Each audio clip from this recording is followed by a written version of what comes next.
അട്ടപ്പാടി ഈ പേര് കേൾക്കുമ്പോഴേ നമ്മുടെ മനസ്സിലേക്ക് വരുന്നതെന്താ? പച്ചപ്പ് നിറഞ്ഞ താഴ്വരകളും വളഞ്ഞൊഴുകുന്ന പുഴകളുമൊക്കെ ആയിട്ടുള്ള ഒരു പറുദീസ അല്ലേ? എന്നാൽ ആ കാണുന്ന മനോഹരമായ ചിത്രത്തിനു പിന്നിൽ അധികമാരും കാണാത്ത വളരെ സങ്കീർണമായ ഒരു പോരാട്ടത്തിന്റെ കഥയുണ്ട്. വാ, നമുക്ക് ആ കഥയുടെ ഉള്ളറകളിലേക്ക് ഒന്നിറങ്ങിച്ചെല്ലാം. നോക്കൂ, ഈയൊരു വാചകം ഇത് ശരിക്കും അട്ടപ്പാടിയുടെ ആത്മാവിനെ പിടിച്ചെടുക്കുന്നുണ്ട്. ഇത് വെറുമൊരു സ്ഥലപ്പേരല്ല, അല്ല, മറിച്ച് അവിടുത്തെ ആ അതിശയകരമായ സൗന്ദര്യത്തിന്റെയും പിന്നെ അതിജീവനത്തിനായുള്ള ഒരു വലിയ കഠിനമായ പോരാട്ടത്തിന്റെയും കഥ കൂടിയാണ്. അപ്പോൾ എന്താണ് ആ പൂർണ്ണമായ കഥ? ഈ കാണുന്ന ഭംഗിക്ക് താഴെ എന്താണ് ശരിക്കും ഒളിഞ്ഞിരിക്കുന്നത്? ആ ചോദ്യത്തിനുള്ള ഉത്തരമാണ് നമ്മളിന്ന് തേടുന്നത്.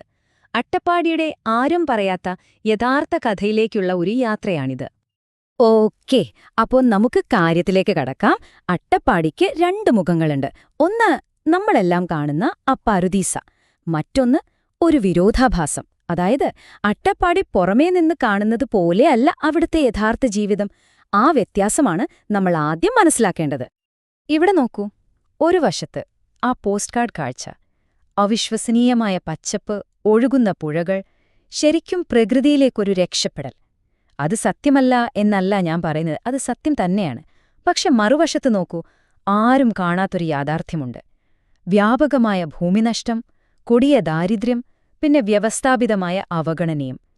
ഈ സൗന്ദര്യത്തിന് നടുവിലാണ് അവിടുത്തെ യഥാർത്ഥ അവകാശികൾ ഈ പൊള്ളുന്ന യാഥാർത്ഥ്യത്തിൽ ജീവിക്കുന്നത്. അപ്പോ എന്താണ് അട്ടപ്പാടിയുടെ ഹൃദയം? അത് വെറും മണ്ണും മലയുമല്ല, ആ ഭൂമിയും അവിടുത്തെ ജനങ്ങളും ചേർന്നതാണ്. ഈ കഥയുടെ കേന്ദ്രബിന്ദു എന്ന് പറയുന്നത് അവിടുത്തെ ആദിവാസി സമൂഹങ്ങളാണ്. നമുക്കവരെക്കുറിച്ചും ആ നാടിനെക്കുറിച്ചും കുറച്ചുകൂടി അടുത്തറിയാം. ഒന്ന് സങ്കൽപ്പിച്ചു നോക്കൂ, പശ്ചിമഘട്ടത്തിലെ അതിമനോഹരമായ ഒരു മലയോര താഴ്വര, തൊട്ടടുത്ത് തന്നെ പ്രശസ്തമായ സൈലന്റ് വാലി, അതിലൂടെ അവിടുത്തെ ജീവനാഡിയായ ഭവാനിപ്പുഴ ഒഴുകിപ്പോകുന്നു. ഇതാണ് നമ്മൾ നേരത്തെ പറഞ്ഞ ആ പറുദീസ എന്ന ഭാഗം. ശരിക്കും കണ്ണെടുക്കാൻ തോന്നാത്ത ഭംഗിയാണ്.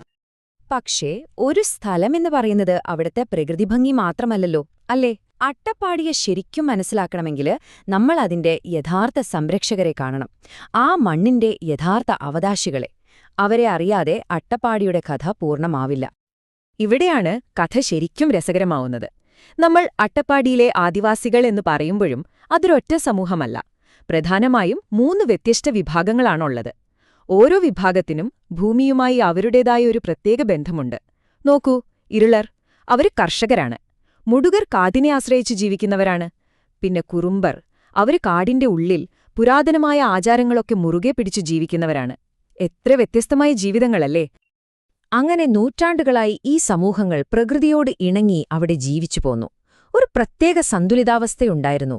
എന്നാൽ അതധികകാലം നീണ്ടുനിന്നില്ല. പുറത്തുനിന്നുള്ളവരുടെ വരവ് തുടങ്ങിയതോടെ അട്ടപ്പാടിയുടെ ചരിത്രം തന്നെ, അതിന്റെ താളം തന്നെ തകിടം മറിഞ്ഞു. ഇതെങ്ങനെയാണ് സംഭവിച്ചത്? നമുക്ക് നോക്കാം. ആദ്യം അതൊരു സ്വയം പര്യാപ്തമായ നാടായിരുന്നു. പിന്നെ പുറത്തുനിന്ന് ആളുകൾ കുടിയേറി പാർക്കാൻ തുടങ്ങി. അതോടെ സംഭവിച്ചത് വ്യാപകമായ ഭൂമിനഷ്ടമാണ്. ഒടുവിലെന്തുണ്ടായി? ആ മണ്ണിന്റെ യഥാർത്ഥ ഉടമകൾ സ്വന്തം നാട്ടിൽ തന്നെ ആരുമില്ലാത്തവരായി അരികുകളിലേക്ക് തള്ളപ്പെട്ടു. ഈ ഭൂമി നഷ്ടപ്പെട്ടത് വെറുതെയല്ല. പലപ്പോഴും അത് ചതിയിലൂടെയും നിയമത്തിലെ പഴുതുകൾ ഉപയോഗിച്ചുമൊക്കെയായിരുന്നു. അതിന്റെ ഫലമെന്തായിരുന്നു? നൂറ്റാണ്ടുകളായി ആ മണ്ണിൽ ജീവിച്ചവർ പാർശ്വവൽക്കരിക്കപ്പെട്ടു, സ്വന്തം വീട്ടിൽ അന്യരെ പോലെയായി. ഇതിനെല്ലാം പുറമേ വനനശീകരണവും മറ്റു സമ്മർദ്ദങ്ങളും കൂടിയായി. ഈ പറയുന്ന പാർശ്വവൽക്കരണം, ഈ പോരാട്ടം, ഇതൊന്നും വെറും വാക്കുകളല്ല. അതിനൊരു മനുഷ്യമുഖമുണ്ട്. പലപ്പോഴും അതൊരു ദുരന്തത്തിന്റെ മുഖമാണ്. അട്ടപ്പാടിയിലെ ഈ അവസ്ഥയുടെ ആഴം മനസ്സിലാക്കാൻ നമ്മളൊരു പേരോർത്തേ പറ്റൂ: മധു. അതെ, ഈ പാർശ്വവൽക്കരണം എന്നത് ഒരു തിയറിയല്ല, അതിന് ജീവനും മരണവുമുണ്ട്. മധു എന്ന ചെറുപ്പക്കാരന്റെ വേദനാജനകമായ കഥയിലൂടെയാണ് കേരളം മുഴുവൻ ഈ യാഥാർത്ഥ്യം ശരിക്കും തിരിച്ചറിഞ്ഞത്. നമ്മൾ ഇതുവരെ പറഞ്ഞ ആ സമ്മർദ്ദങ്ങളെല്ലാം, അതെല്ലാം ഒന്നിച്ചു ചേർന്ന ഒരു ദുരന്തമായിരുന്നു അത്. കഥയുടെ തുടക്കം തന്നെ ഹൃദയം തകർക്കുന്നതാണ്. മധു എന്ന ആദിവാസി യുവാവ്, അയാൾക്കെതിരെയുള്ള ആരോപണം എന്തായിരുന്നറിയാമോ? വിശപ്പ് സഹിക്കാൻ വയ്യാതെ കുറച്ച് ഭക്ഷണം മോഷ്ടിച്ചു എന്നത്. വെറും വിശപ്പ്. അതിനുള്ള ശിക്ഷ എന്തായിരുന്നു? ഒരു കൂട്ടം ആളുകൾ, ഒരു ആൾക്കൂട്ടം അവനെ പിടികൂടി, എന്നിട്ട് ക്രൂരമായി തല്ലിക്കൊന്നു. ആ മരണം കേരളത്തെ ഒന്നാകെ പിടിച്ചുലച്ചു. അട്ടപ്പാടിയുടെ ആ മനോഹരമായ മുഖത്തിനു പിന്നിൽ ഇങ്ങനെയൊരു ലോകമുണ്ടെന്ന്, ഇത്രയും നിരാശാജനകമായ ഒരു യാഥാർത്ഥ്യമുണ്ടെന്ന് പലരും തിരിച്ചറിഞ്ഞത് അപ്പോഴാണ്. ദാരിദ്ര്യത്തിന്റെയും അവഗണനയുടെയും ഒരു പ്രതീകമായി മധു മാറി.